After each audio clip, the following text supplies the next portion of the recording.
JD will share a little bit about his background in the presentation, but he started his career building in school, which maybe you'll talk a little bit about, then working with Joe, who just came, and then starting Opendoor, which is a big company that recently went public, and now is starting another company called Royal, which I'm excited to hear more about, and I'm sure JD will share a lot about. And JD, thanks for coming. Yeah, for sure. Thanks for having me.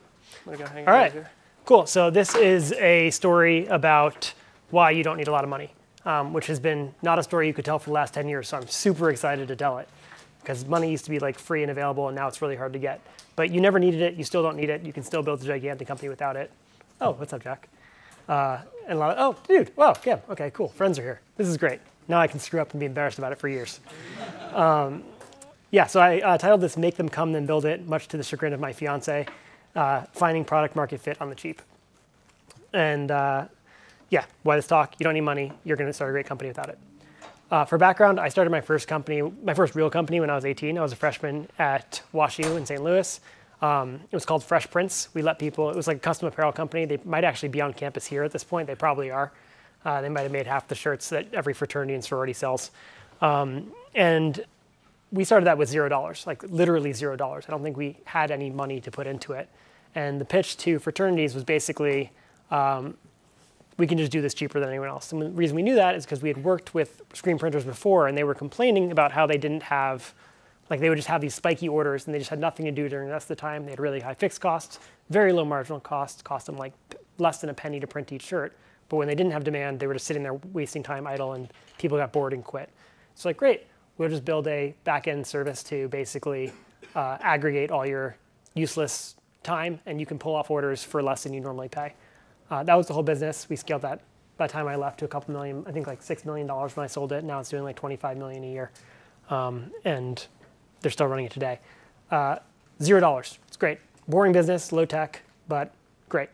A year later, I was recruited out of school by Joe Lonsdale to join his nascent startup called Adapar.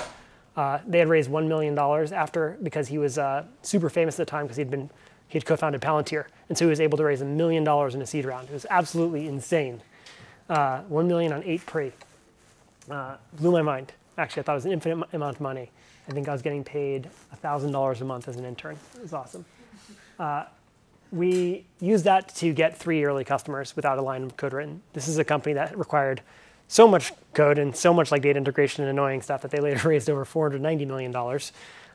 But before they needed to do that, we were able to get 3 early customers paying us 6 figures each on that first dollar check. You can do it too. I'll talk about how later. Left there when I was 23 to start Opendoor. That story is a little more famous at this point, but we raised $10 million. About $8 million of that went to buying homes because debt wasn't allowed for anything that wasn't a mortgage at the time. If you were starting this company today, $2 million would have been enough. You could have just gotten a debt line for the rest. And that's like the most capital intensive business of all time, unfortunately, as you can see in the stock price. I left after about 6 years to join Atomic. Atomic's a venture capital firm. It's an incubator. We start companies for about $250K. We pull together ideas, get to product market fit, and then we throw in another $2 million on top of that. That's usually enough to get past $1 million in recurring revenue. We started 20 companies when I was there. I led incubation for 4 of them. One of them didn't work out, and we combined it with another company that then raised $100 million called Found. 3 others are still alive and thriving. One's called Butter, another Playbook, another called Villa. I can talk about them all later if you'd like. And then I left there because I got really excited to start this idea called Royal, where we raised way too much money, didn't even spend the seed round yet. Absolutely didn't need to, but money was free, and so we did it. And I'll tell you how we ended up raising all that money, because that was free. Cool? Cool. I think when you're starting a company, you generally, and first you should actually like know what you want to do. Like this idea of like, I should just want to start a company is a terrible idea, mostly because most companies are miserable after you get past the fun part. And so you better really like it, because it's like 10 years of like severe pain of like doing a lot of stuff you don't like to do. I know very few founders who are CEOs of companies that have gone public who are happy about their job. I don't think I know really any of them. And so I think once you know exactly what you want to do and you have like a mission of something you care about, startups tend to have one of 2 types of like primary risk. One is technical risk, one's market risk. Is this possible to build, or do people actually want this at all? if you built a search engine that gave you exactly what you wanted, people are going to want to use that. It's going like the better that is technically, the better it's going to go. There's not really business model risk there, especially nowadays. At the time there might have been around ads. If you could click a button and sell your home for the same price as a realtor, you're fine. Like that's going to work. That's going to be a good business. You just need to make it work. Likewise, OpenAI, if you can create a AI that's as useful as a person, you're probably not worried about your business model. You're probably much more concerned with whether you can actually make that. A lot of companies do not fall in this bucket. A lot of them fall into the I'm making an app for blank. And then you usually have to wonder whether people care. So Airbnb, yeah, like couchsurfing.com existed. One of those is a $60 billion company, and one of those is, I think, a nonprofit. So there's a wide range of outcomes for similar ideas on execution and things like that. And sometimes you have both, like Impossible Foods, which is a company that makes fake meat. Maybe people would like it if it tasted like meat, or maybe they would not, even if it tasted exactly like meat. And then Varda is my friend's company. They make things in space that you need to make on the ground because of zero gravity. Now, if they can find products that can only exist that way that matter, great. But if they couldn't, yeah, it's really technically hard to build satellite factories, but it's also really hard to find a market there. So how you address each of the, like how you go from 0 to 1 with these different ideas is different, and the cheapest way, I should say. So you're building like a consumer company. A painted door test, like these are pretty famous at this point. Like no one does them enough. I think mostly the goal here is you just create a like landing page basically, and just convince people to sign up. And the people are like really excited to sign up at like an anomalous rate, and your ads have like ridiculously high click-through rates, and your conversion funnel's like getting to the point where you're like, sorry, we don't exist yet. Like that's a very good sign. You can probably continue investing in there. People are sharing it. If you're like, hey, you're on the wait list to get on. If you want to raise the wait list, invite your friends. If that's happening a lot, you might be onto something. You should double click on it. If it's not, you should keep iterating. We'll talk about some like kind of ways that we broke that at Opendoor in a sec. For B2B, just get customers to commit to you. Like people in business have way too many problems, and a lot of times they're just desperate for someone to come to them and actually solve it. And so if you can pitch them on like solving their magic problem with magic fairy dust, they will throw money at you to do it, even if you haven't figured it out yet. And then make the execution risk happen. We did this with Adapar. We pre-sold to all these family offices, which are basically like reporting entities and wealth management firms for really rich people. Again, I was here when I was 19, so when you asked me how much I knew about like the reporting requirements of rich people, I probably would have. And I grew up from like a middle-class family in upstate New York. I knew nothing, but it turns out it's really easy to pretend by just sitting next to someone who runs this thing every day, watch what they do on the computer, and ask smart questions. Software. I think the actual quote from Vista is, "All software tastes like chicken." Like it's kind of true. Like software.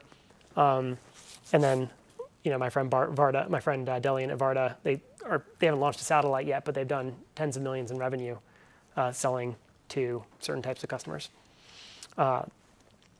Technical risk is a lot harder. Like you need to raise VC if you're going to go for something that's technical risk. There's no way for you to pre-fund that I know of. And so, yeah, like SpaceX needed to prove that they could build an engine that would fire better than anything else before they could build a rocket, before they could raise money to build bigger rockets. Right? There's a pathway there. Do the small thing before the big thing. And then for Opendoor to work, we actually had to prove that we could be, the technical risk there was, can you value a home more accurately than an appraiser without ever visiting it? And the answer was sometimes. So we had to figure out like what was that sometimes, and could we like basically programmatically say these homes are ones we can be smart about and these ones are ones we can't. Once we hit that point, we knew that we'd be able to buy homes profitably for at least some definition of homes and grow from there. And then OpenAI basically was creating kind of bleeding edge AI demos well before they released GPT-3, let alone the earlier things, and built an amazing team. So the goal with the painted door test, I'll talk about those most of the time because I think that they're probably the most common for most consumer apps and use cases I'm seeing coming out of college. Like cut through the clutter. Like most people don't give a shit about what you're building. They don't care at all. Actually, like even your customers generally don't care very much about what you're building. The people who are most excited about what you're building barely care. And so you have to do something that like disrupts them from Netflix and texting their boyfriends and girlfriends and probably watching TikTok, I guess is the new one these days. Like anomalously strong reactions is what you're looking for, where someone's like, how do I do this right now? We had a belief at Opendoor that we would do, people cared about like simplicity, certainty, and speed. Opendoor is a company that started 2014. And the idea was hit a button and sell your home. And so we were like, okay, like make it really easy to sell your house, way easier than a realtor. Like give them absolute certainty when they hit that button, they get the price it's going to work, and let them close in as little as 3 days. Two of those things actually mattered a lot, and one of them turned out not to matter at all, and it was like actually bad messaging, speed. People didn't want to sell their home quickly. They wanted flexibility. And so when we shifted the messaging from close within as little as 3 days to choose your closing date, that like unlocked conversion. It was actually pretty crazy. We went from not buying a single home to getting 3 offers accepted in like 1 day, which was scary when you didn't have enough money to buy that many homes. But the reason is because people, when they're selling their home, and this is obvious in hindsight, when you're selling your home, you probably want to buy a home, and like the thing you care about is like lining up those timelines so you don't need to move twice. And so the idea that you can choose the date you sell so that you can then have the money to buy the next home and move into it was like, oh, well, of course, that's like the reason the current process is terrible. Anyone would know that if you thought about it. Huge, huge unlock. But we had the totally wrong messaging. If we came out there with the first product and like launched in the press before doing all this, we would have had like really bad signal. We would have thought that we were pitching the wrong thing. We did all this before we ever had a press announcement. We actually did it on a site called simplersell.com, which is still redirects to Opendoor as a little thing I find hilarious because I think I own that domain. So yeah, just going to go through some case studies quickly. So with Royal, again, starting with a core belief, like what has changed about the world is a pretty good question for like why now? Like what is new about the world that wasn't possible before for why you need to start this company today? Our core belief at Royal was retail investors are like a thing now. Like you have Wall Street Bets, there's a ton of people who are actually in aggregate investing quite a bit of money and having a lot of market power. At the same time, streaming actually broke the old, basically failed music model. For a long time, music was earning less money every year, and now it was earning more money every year than it ever had. That was growing, and it was recurring. And so streaming rights and music rights actually became valuable. Like you could actually own an old catalog of music and earn more money every year as it grew.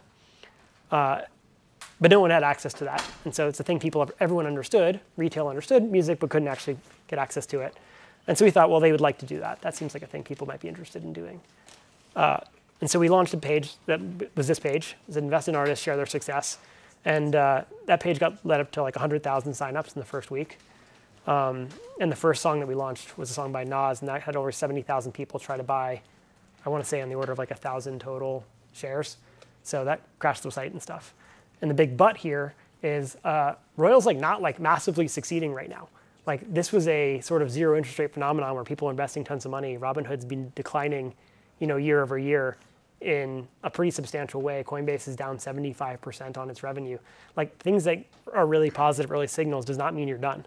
Like you have to keep doing this over and over again. And so you'll probably see a lot of stuff from Royal in the next, 6 to 12 months re-attempting like, okay, like the world is different. What now? What's sustainably true? So I'm starting with a bad case, or I guess an okay case. I'm still there. Varda is a much more interesting one. This is my friend's company, Deli and Asparohov, it's Founders Fund. And I don't know how much backstory I'm allowed to give on this company without him getting super pissed at me. He works at Founders Fund and basically was like, I want to incubate this company, and pulled together like an incredible founding team. And his belief was like access to space is cheap and getting way cheaper every year. And everyone's thinking about what I can send to space to make a business. And he's like, actually, there's things you can make in space that bring down to Earth that are good. Things you can only make in zero gravity. And his initial pitch was like perfect fiber optic cables.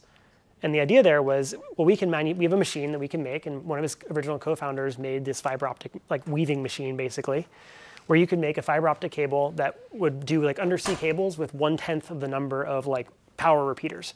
So like decrease the amount of cost for like undersea international cables by a factor of, almost 10. And that would be a huge market, and that's an interesting market, and blah, blah, blah, blah, blah. And they tried to start selling to that, and they were getting people who were interested, but it turned out that it wasn't really that interesting. It was kind of too small. But along the way, through those conversations, they kind of unlocked 2 other markets, because they were just trying to pitch this to anyone who could do microgravity. And pharmaceuticals and hypersonic testing were both like massive industries that cared a lot. And again, I'm not sure how much I'm allowed to say, but basically they signed like, XX million in deals without having sent up a single satellite to help make, previously impossible pharmaceutical drugs and hypersonic testing. And so again, like if he had gone forward and built the machine to do the fiber optic weaving, that would have wasted a substantial portion of his seed funding and A funding. Like, don't do that. Get customers. You don't need to like do the magic thing. And I think most of the people here are probably technologists. You do not need to build your technology before you know if you're going to have a market. Like your technology can just be described and you can generally sell it, even when it's as complicated as a pharmaceutical manufactured in outer space. If he can do it, you can do it, I promise. Like this is a way harder pitch. On the complete opposite end, you have HIMSS. Viagra patent was off. Telemedicine just became broadly legalized in most states. And HIMSS was basically a marketing hypothesis, which is that like up to date, everything about Viagra had been whatever the balding one was, had been marketed to people who were old. And it turns out a lot of people who are younger also had these problems. And people who are old also don't like being told they're old. And so, it was always like man with gray hair walks down the beach with his like aging wife. And they're like so happy now and flowing and like, because they finally get to have sex again. And like HIMSS was like, no, we're going to like make ads with like attractive multiracial couples in like large cactuses and like growing eggplants. And it was like, it sounds insane, but like it was the highest click-through rate of any ad I think any company Atomic ever tested. It was getting like, it was like double-digit click-through rates, double-digit sign-up rates, and it scaled from like 0 to, I guess now they're in the hundreds of millions of dollars of recurring revenue. What's interesting about this is that HIMSS didn't ship or compound any of these products. Like it launched and grew really, really quickly and did all this without having any medical like on-staff licensing. It was all basically 1099 doctors running through another B2B platform. They were compounding with a pharmacy partner that they were using. And their gross margins were like, I want to say in like the sub 30% range. Like basically it was like a bad fundamental business, but all those things are fixable. Like they knew the important part here was distribution and building that customer base, and they killed that piece. And now their gross margins are like 80% because they've in-housed a lot of all that work. They have their own compounding pharmacy.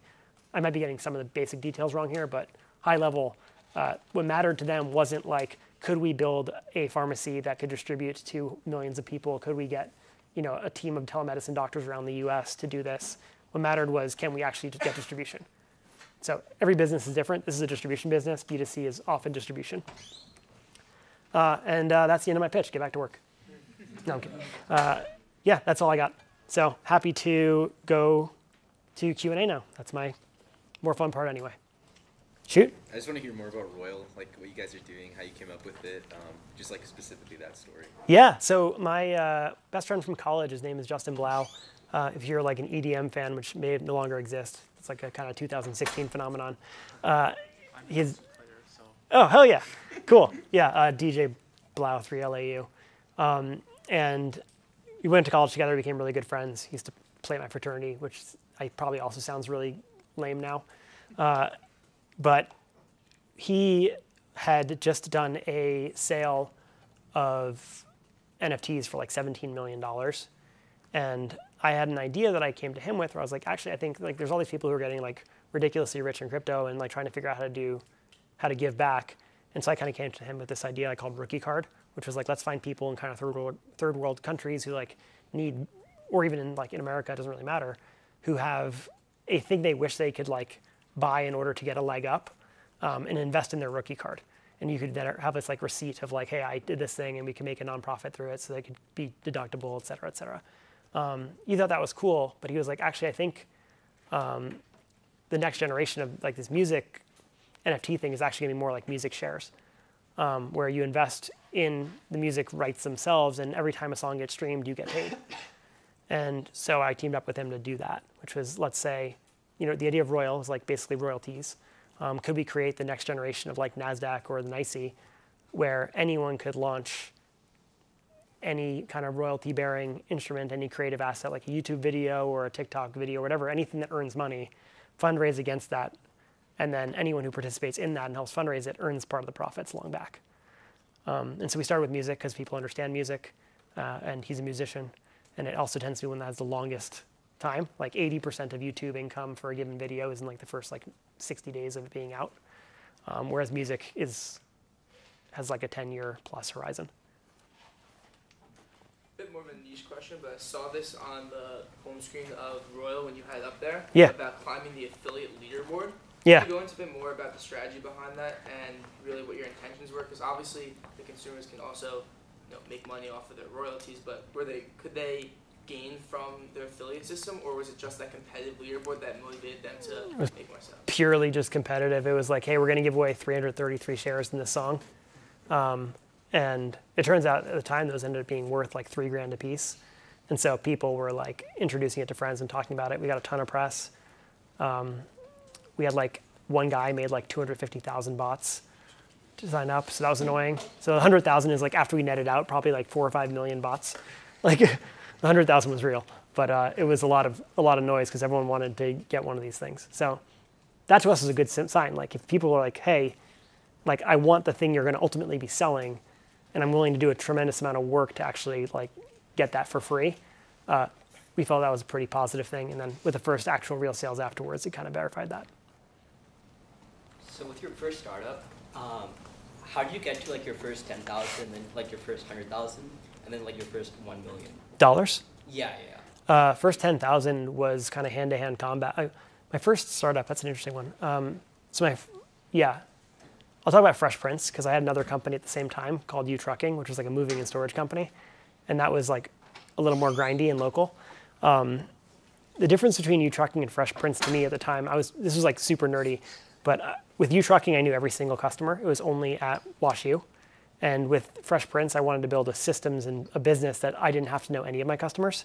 And so we didn't launch it at WashU. In fact, we intentionally didn't have a single presence at my home college until like, I want to say like 6 years later, because we wanted to build a system that scaled. Again, this was like way more theoretical than it needed to be. Bad idea, you don't need to do this. Don't take anything away from that. But our first thing was we basically found campus managers, first at UPenn with one of my co-founders, Jason Israel. We had this guy who was unbelievable, and he basically just hit the pavement, and we just gave him like basically an affiliate commission on every single thing he sold. And our job with him was just to like, can we set this up so that he's motivated and able to do that well? Once he got that done, we kind of started adding more of those and figured out a playbook to add campus managers for them to train their next people. It became a bit of a multi-level marketing scheme, but that first campus manager did, I think, like $50,000 on his own. So that was the first $50,000 of sales. The next 100,000 came from going from like 1 to, I want to say 10 campus managers, 6 of whom were absolute disasters, 3 of whom were like okay, 1 of whom was an all-star. And eventually it became like, you just churned through until you found out the all-star playbook. Just look for things that are anomalously working. Like if it's like anomalously not working, don't really worry about it. Like let those fires burn. But if it's like anomalously working, like really hone in on whatever that thing is. Yeah. While you were still in your undergrad at WashU, how did you go about building your team of founders and finding the right people for your projects? I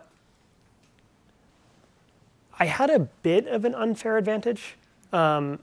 So U Trucking was a company that I actually bought U Trucking. I didn't start that company. I didn't buy it for very much, but we ended up buying it. I basically borrowed a bunch of money from everyone I knew.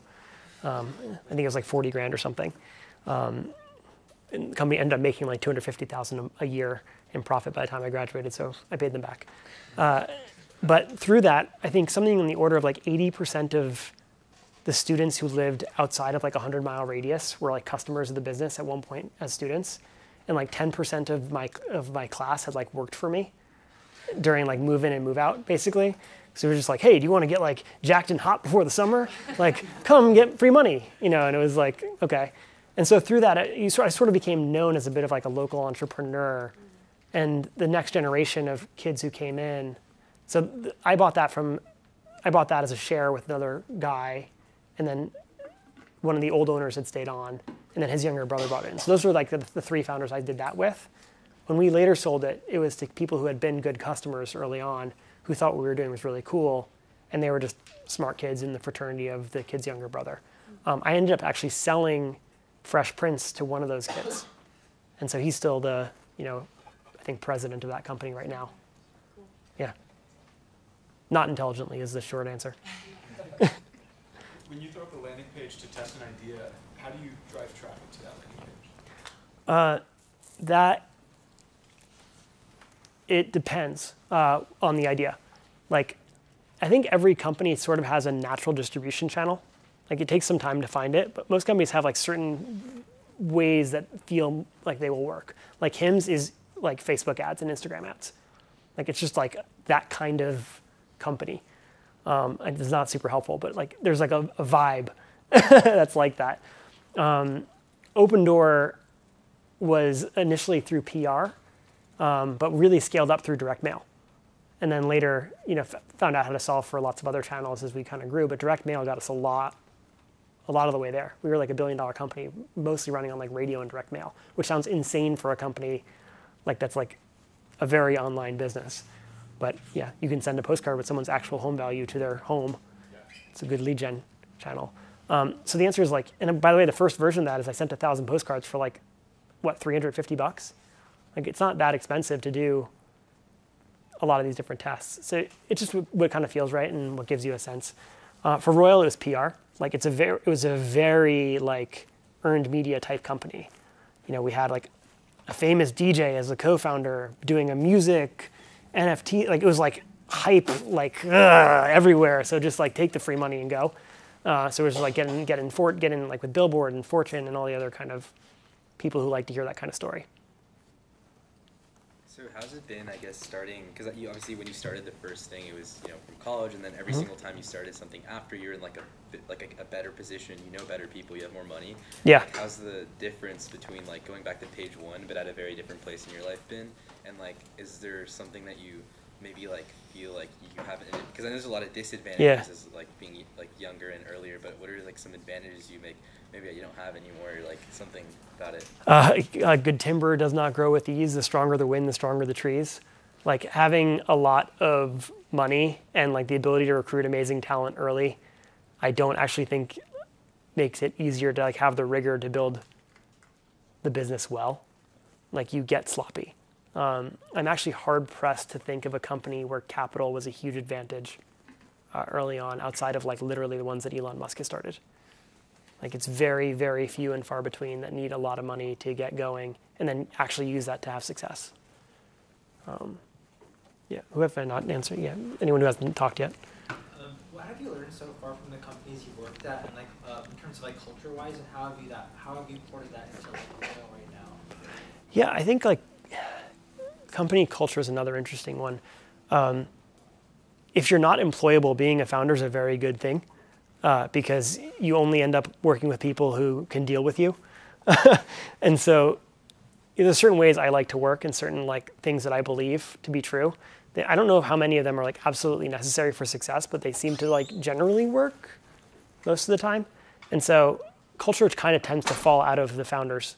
It's sort of a reflection of the combination of the founders. And then it evolves into the first probably like 30 to 50 people, becomes this weird mix. I call it like the band of brothers and sisters phase. That's why being early at a startup is so cool and so impactful, is you do really imprint yourself, and you end up replicating yourself probably 5 or 10 times in the future hires. So the answer is like, I think about culture intentionally, but it's also, I think, quite personal. So obviously, like with Royal, you're coming out with offering kind of an opportunity to access a unique asset class, and that generated a lot of hype initially. Yep. But how have you sort of maintained growth in customer base, continued to scale over time as some of that hype may have died down over time? The answer is like right now we haven't.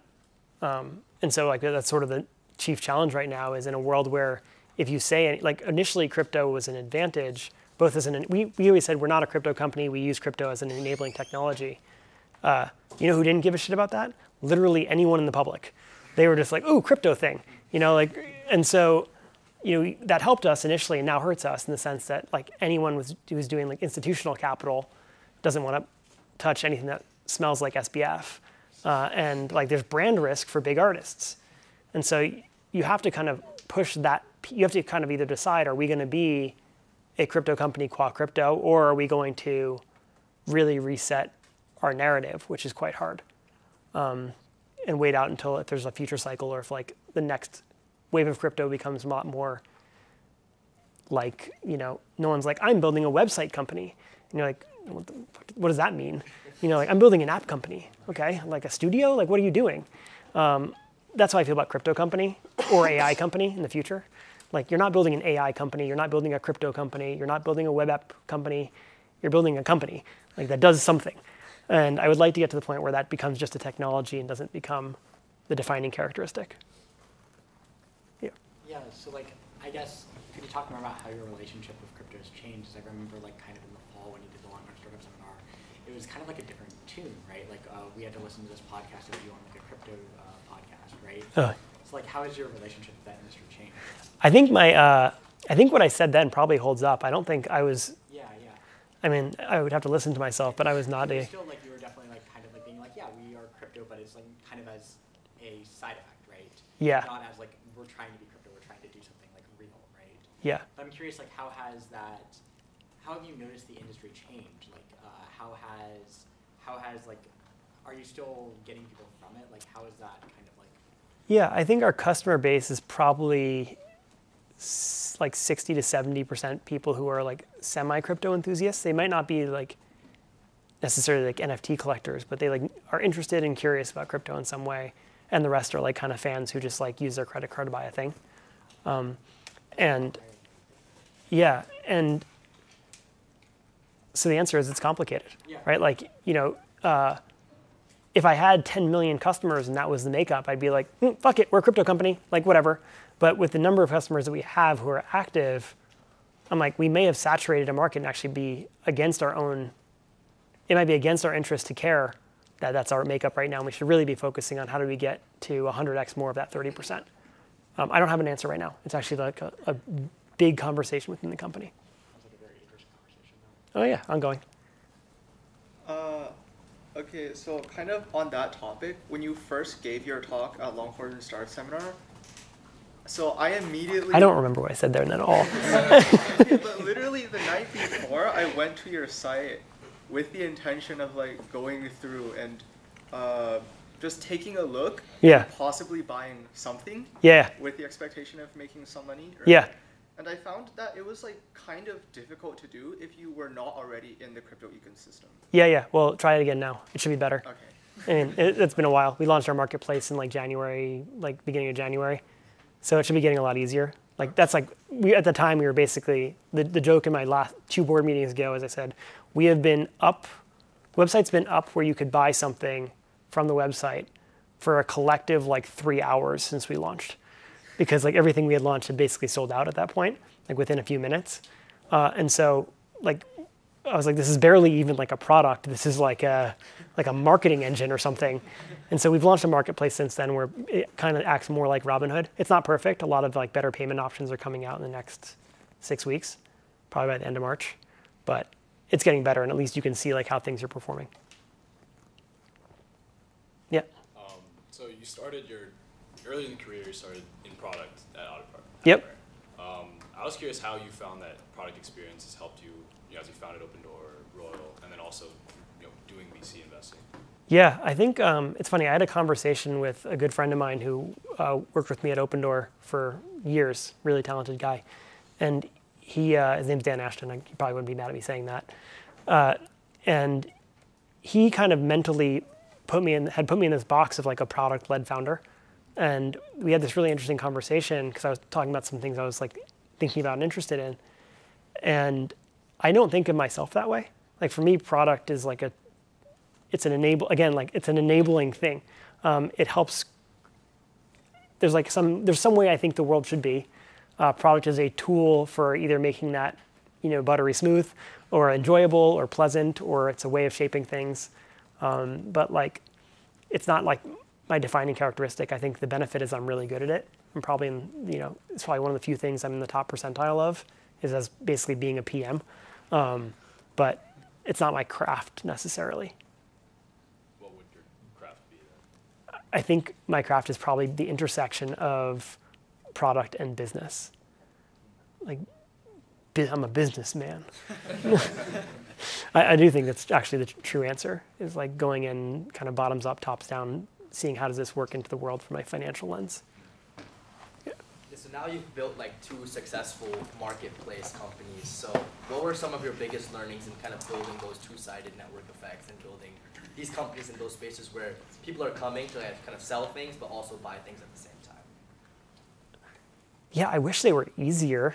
Like network effects are better than marketplace, dynamics for sure. The thing about marketplaces is, I think this is like a Bill Gurley thing. It's like they don't often work, but when they work, they really work. And so you gotta figure out you have 2 sort of individual machines that need to overlap, where you need to know what are your levers for growing supply, what are your levers for growing demand, and how do you make those sort of match up. Like Opendoor was a little, I assume you're talking about Opendoor being one of them? Yeah. Yeah, like Opendoor was less of a marketplace than you'd think. It was probably much more of a, yes, there's obviously a marketplace, but we weren't marketing to supply and demand to match each other. Like we were playing the market maker. And so they gave us a little more flexibility to use completely different channels to sell than we were to buy. Whereas with Royal, the buyer and the seller are kind of the same person. And you need to figure out how to do that. We haven't figured it out yet. It's really hard. I wish I was smarter at it. I should hit up my friends who did DoorDash and stuff. At a very early stage, whenever it's just you and a co-founder, how do you go about attracting top talent or top advisors when you have a need that you really want to solve, but you maybe don't have something super cool to show for it yet? Yeah, I've never asked anyone to be an advisor, I don't think, in my entire life. But I've asked for a shit ton of advice. And so have specific things you want advice on and just ask. I don't know. It's weird. People tend to be pretty giving with advice. What about talent? Talent? Mm-hmm. Actually, kind of the same thing.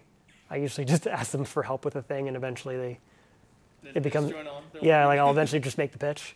Hey, this is really fun. We should join. Or I ask a lot of questions about it. Starts with is it someone I know or don't know? If it's someone I don't know, it's what do you care about? What is kind of your vision for yourself? What are you enjoying about what you're doing today?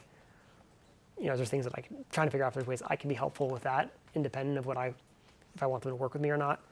A lot of the time, those conversations I think I'm starting with maybe I'll hire this person, but end up being oh, actually you have a completely adjacent problem in your own life that I could just be helpful with, and I'll just do that. And eventually those things kind of come back and help you. They'll hit me up and be this person's perfect for you, and then you can hire them. But yeah, everyone's got a different hiring style. Mine is just much more, I think, oriented towards either being helpful or building relationships by being helpful. A few questions about Fresh Prince. Yeah. So when you started, was that just on WashU campus? No, it was just on not WashU campus. It was not. Okay. We did not launch on WashU campus. We did not have a single sale on WashU campus for 6 years. Really? Intentionally. In fact, one of my co-founders was the owner of was a previous owner of a student-run business at WashU that did custom T-shirts or something. And when I say this was a terrible business, I'm understating how bad of a business it was. It was a terrible business. But as part of his sale of that business, he was I'm not going to compete with you guys for a year or something. And then after a year, we're this is working actually better. Let's continue to not compete. So we didn't touch WashU with that company. Okay, so my follow-up to that is, as you scaled and went to as many schools as possible, and again, there's an infinite amount of customers between the amount of fraternities and sororities and students across the nation. How do you deal with growing your staff and amending to all the needs that you had to be able to produce everything? We did everything as a 1099. So the only full-time headcount for a long, long time, it's no longer this way. It's much big. It's a real company now. Was basically paying people for performance. So students don't really like having jobs. They like having flexibility. They like being able to kind of do their own things. They don't want to have anything where they have to check with you before they can start their own whatever business. I'm sure there's a fair number of people who are campus managers for Fresh Prints who then went on to start their own printing business. If we lost that business, that's totally fine. That means we weren't pricing well enough or we didn't have the right infrastructure in place. But yeah, that's I'm not sure what the question. Sorry, what was the question? So were you? I mean, you were 18, 19 years old. Yeah, 19, yeah. So were you employing other students, or this was? Everyone who was working with us was a student, but they were not employed. They were 1099 contractors. Yeah, Okay. yeah. And so like for graphic design, we basically paid like graphics design students like $10 a proof. And that was like the thing. And we had like a couple students who were friends of ours who were just like ripping through like tons of quick designs and making stuff and making like $10. And I was like, I can't believe you're doing this for only $10. They're like, one, I get a lot of practice, and two, you have no idea how quickly I can do this. Yeah. You mentioned that a lot of founders like eventually start getting like annoyed with their work, especially after the company becomes public, unless they're like super passionate about the space. No, they're definitely annoyed even if they're super passionate. Oh. And it's like not consistent. It's kind of like through waves. Yeah. Wait, I was just wondering, what problem do you think is the closest that you would want to solve that no matter how annoying the job got, you would still be pretty motivated to keep working? Oh, I almost don't want to answer this. I think I'd be like in like the 1980s fashion, like an incredible shark. Like I think I could be a corporate raider and like be really, really good at it. I think I can like balance the kind of like empathy of needing to like recognize that like, hey, this company is totally screwed and we need to like do a pretty severe turnaround and like it's going to impact a lot of lives, but also like still get it done, and find that weirdly motivating. But I probably shouldn't admit any of this on video. It's like, it sounds really unempathetic, but the alternative is 100% of those people get laid off and the company dies, which is like the case of tons of tech companies right now, way more than you'd think. Yeah. Actually, now I'm curious, what is your perspective on layoffs? So I think one of the interesting things, like I've been reading, there are like some Harvard Business Review articles that are like layoffs are not great, and like. Yeah, I'm sure fucking professors say stuff like that. Yeah. So like, how do you balance them? Do you try to avoid them, and like, what do you do when you have to have them? Do them sooner and way deeper than you think. Like if you're at the place where you need to do a layoff, you generally know. And never, again, like never do a layoff of like less than 10%. That's insanity. You take all the cultural hit with none of the financial gain. Like I really don't generally believe you should do a layoff of like less than probably 20 or 25% of your company at basically any scale. I just don't understand why you'd go through that headache and pain. I know someone who buys software businesses with like teams of, call it like 5 to 10 people. He buys them, he does 100% cost out, which means he lays off 100% of the people, and the companies survive and like do well. Like software, especially for a software business, like a SaaS business where you have like 90% gross margins, as long as you can handle like customer support and like sales, like, and you have like people who can keep the lights on. Like he's got an engineering team in India who literally just like comes in and like does DevOps, keeps things running and like makes patches as needed. Like it is, like I'm an engineer by trade, actually before a product person. Like I ran most of my companies, the bootstrapped ones, with like roughly 0 engineering hours per day. Like software it just runs. It just like, that's the whole point, is that like you put something on a thing. It usually breaks when you change things. So actually, if you're not changing things, it's not going to break, generally. And if you're running like some distributed systems thing across like tons of data centers and things go down, sure, whatever. There's exceptions, but you don't need nearly as many people as you do. My friend was at Twitter when there was 1,000 employees, and when he quit, he was like, "This is the most overstaffed, bloated company I've ever been a part of. It's insane." It grew to 7,500 before Elon came in. Like, I'm aware there's lots of things that go involved in these companies. I'm not saying it should be a 1,000-person company, but it should probably be closer to 1,000 than not, outside of like outsourced moderation and things like that.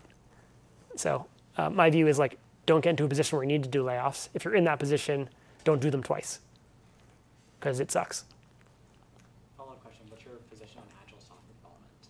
I don't have a position. Okay, do you have a different approach to building software where like are you doing that kind of like continuous development strategy, or are you doing something else to build software?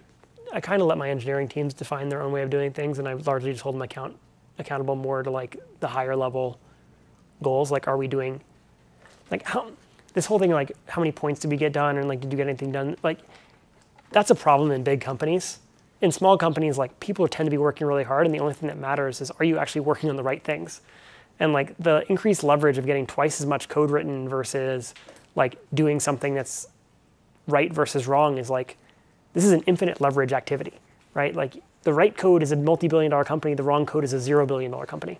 So just like care about that part way more and way less on the how you get done, unless you see a problem. If you see a problem, then like, yeah, like maybe you're doing the wrong methodology or you're the wrong people. But especially at small, like the n squared of a small engineering team is not that high. And these things tend to like get fucked in an n squared kind of way. Yeah. So we heard from Joe Lonsdale earlier as well. Both y'all are very impressive in your own rights, but something that you both Joe's way more impressive. I don't know, man. You're pretty awesome. But something that y'all both have in common is you both kind of like went on this journey from founders to funders. I'm curious to know like what signals pointed you that direction. Can you do them both effectively at the same time? I understand like there's a time commitment in both worlds. So. Yeah, I've done a fair bit of investing. I think most of my companies I've invested in aggregate are doing quite well still, despite the absolute slaughter that 2022 has been. I think Joe and I see ourselves very differently. Like Joe is an actual like A+ capital allocator. He's more in the mold of like Peter Thiel, whereas I'd say I'm probably more in the mold of like not necessarily personality-wise entirely, but like Ether Boy.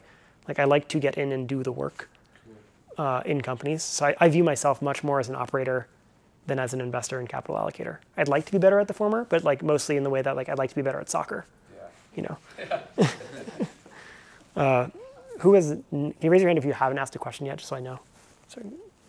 So it's kind of interesting, like in terms of operations and grid.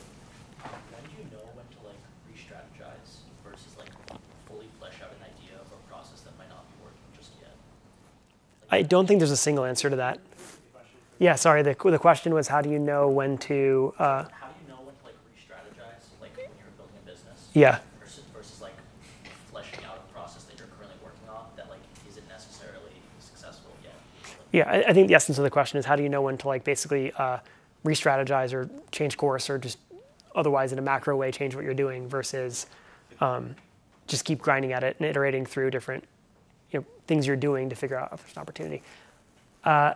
I think it's probably too abstract of a question to have like a single answer. It's probably context dependent. I'm not sure off the top of my head, I'm not sure the right variables I would pick. I guess like, for example, like if you're, so with your current company, if you're trying to target, certain users, yeah. You're not necessarily, like there's tons of potential there, but you're not necessarily reaching them or you're not getting the traffic that you want. When do you know when to be like, oh, I should focus on a different demographic versus like, I haven't fully explored my options with these customers?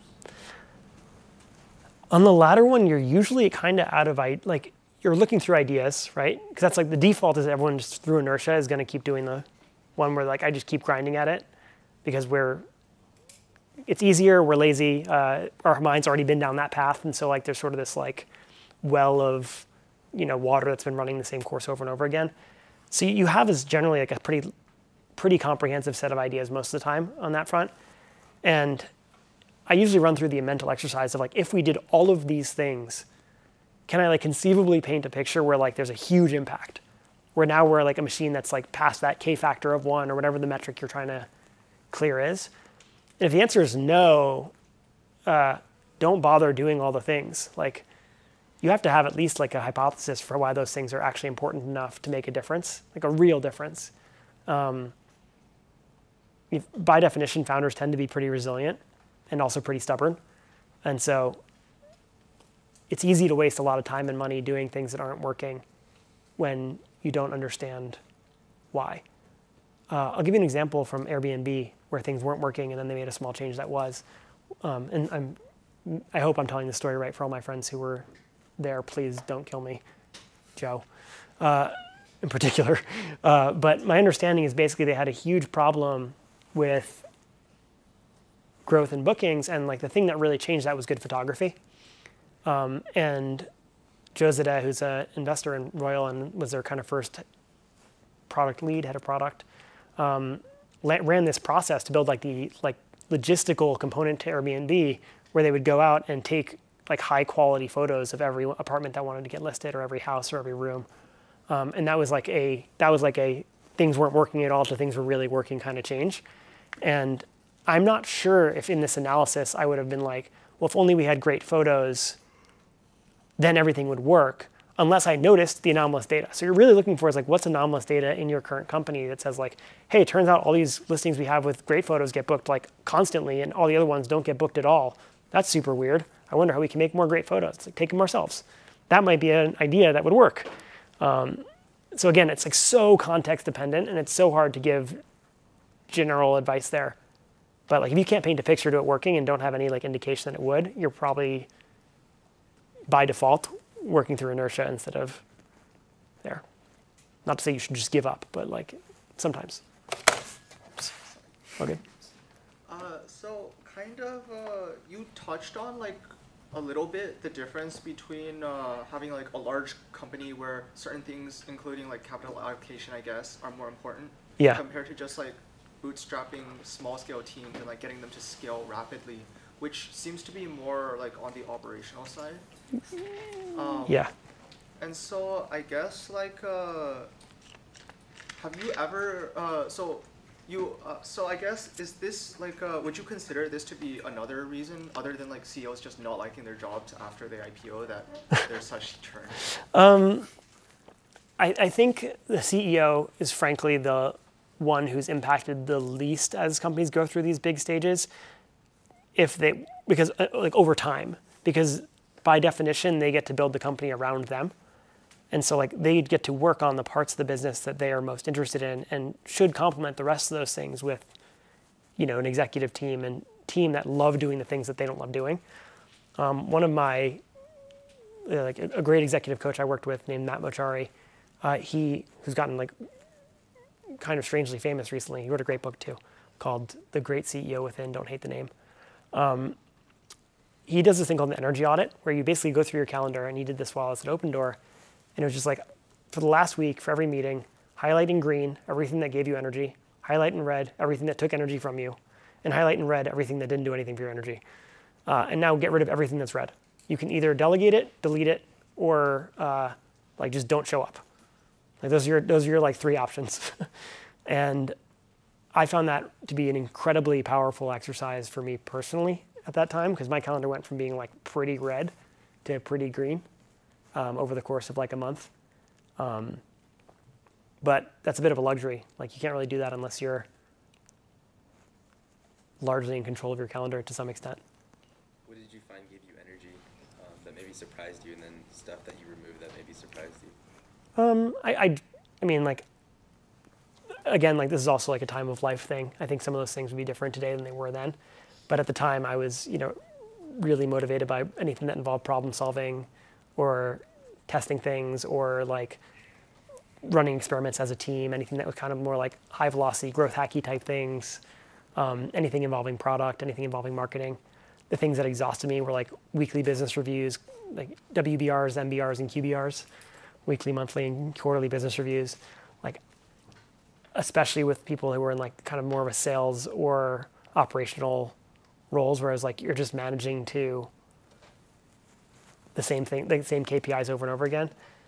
But there are people like, especially actually commonly like athletes, who are actually really good about doing the exact same thing better and better every single week. It's what they've been doing since they were, you know, kids.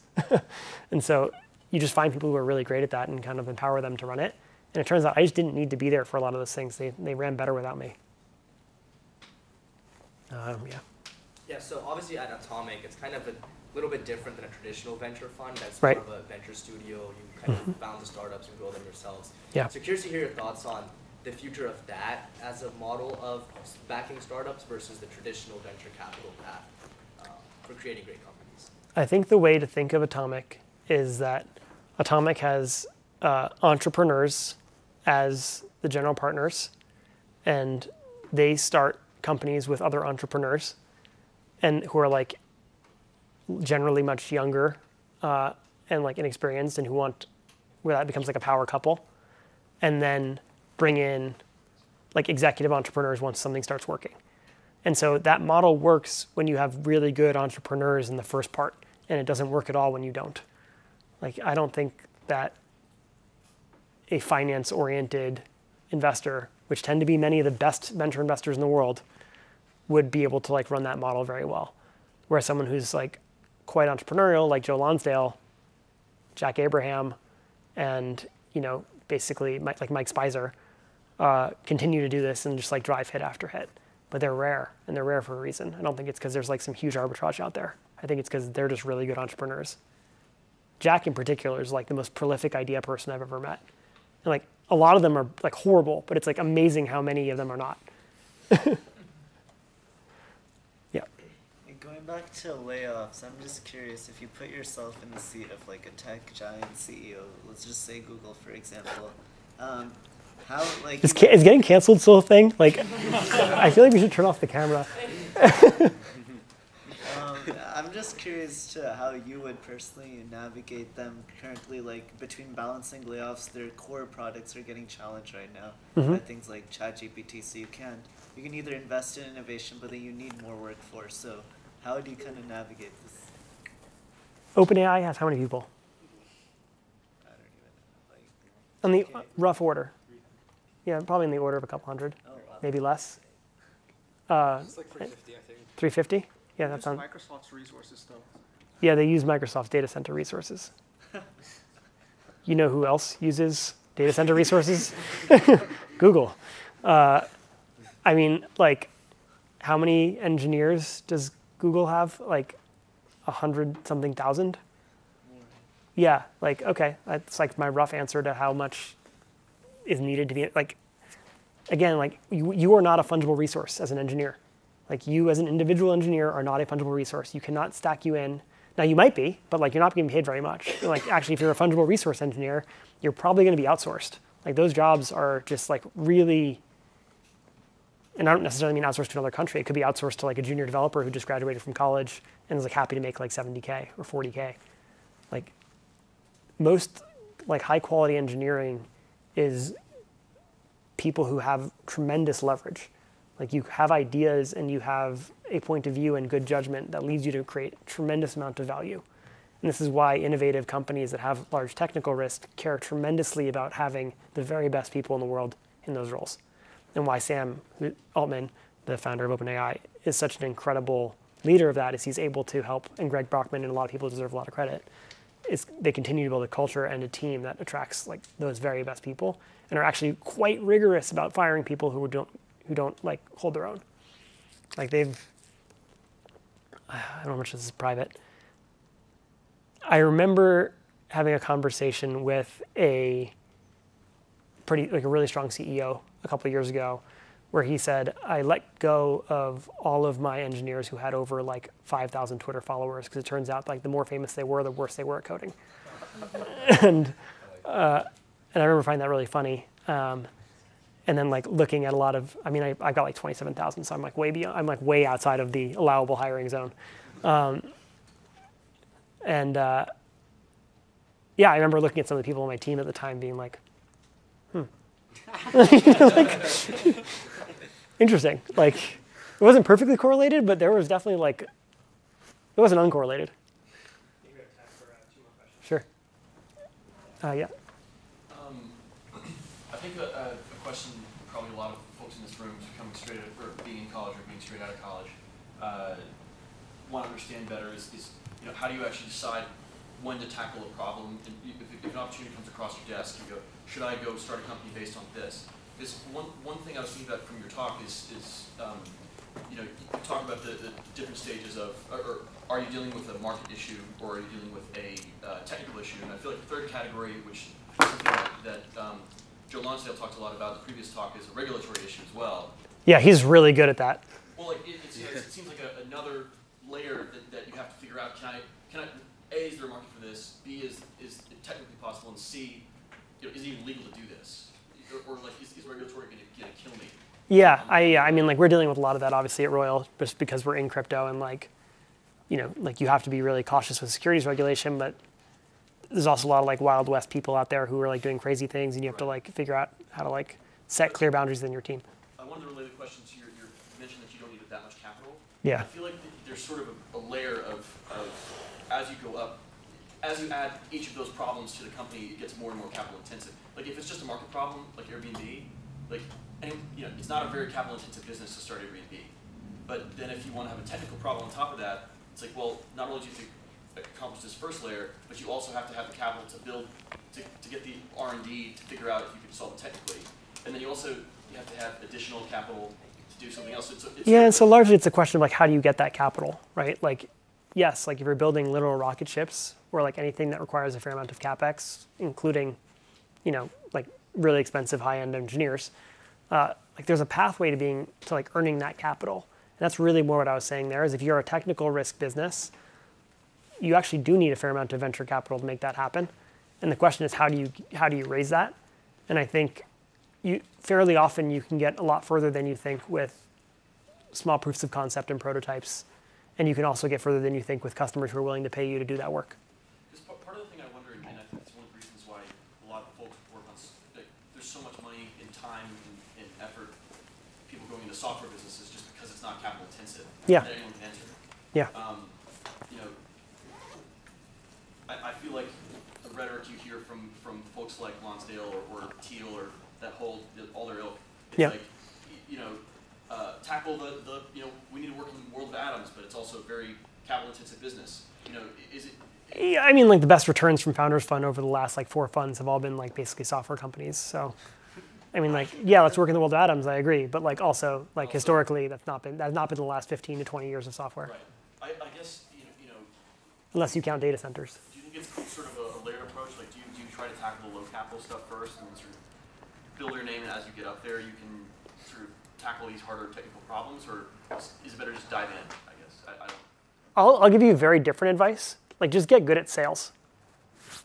Like, just get good at sales, and the rest of the stuff sort of takes care of itself. Like, in the sense that, like, you're either going to be better at selling to raise the money you need to do because you can paint that vision better, or you're going to be able to find, like, an industrial company that needs that product you're building more and who's willing to just, like, pay you not as, like, an investment or not strictly as an investment to do the R&D for them, to give them the product that they need to enable something. Like, I mean, like Hadrian raised a lot of money to do what they do, but that was after they were like, we can make precision metal. Like, it doesn't take that much precision metal to show that you can do this really well. And then you can raise like hundreds of millions of dollars to build a giant factory and make a lot of precision metal. But it's refreshing advice. I feel like you don't really hear that sort of talk out of Silicon Valley very often. Of what? Just being like, sales being a key part of the process. It's always talk about engineering. You go figure this crap out. And it's like, yeah, I mean, look at the balance sheet of any, or look at the income statement of any public technology company and the percentage of dollars that are put into R&D versus G&A and SME. It's sales and marketing tends to like just dominate. I think Google's like the one that's pushed us the furthest, and for a long time had a rule that they would never have less than, I think, 50%, or Facebook had like 50% of their spend would never be anything besides R&D, like engineering. And I would be shocked if that was still the case, but like that's like beyond the like extreme, right? Like that's this extreme end of what you could possibly do. Is the point that that's wasted money on R&D? I also think it's wasted money in their case, yeah. But I mean, like they're like even culturally, like even companies that are like all technology driven are like stretching themselves to an absurd degree to get to 50% of their spend on engineering. Like it's usually way less. Yeah. Way less. Yeah. Yeah. Sure, yeah, just jump in. Yeah, just literally last thing, just like any like hot takes or things that you think that technologists or people in this space just get wrong consistently that you feel you've maybe have a different perspective on. I generally think a small group of really talented engineers will outcompete a big group of really talented engineers and will definitely outcompete a big group of like less talented engineers, and that fewer people is generally much better.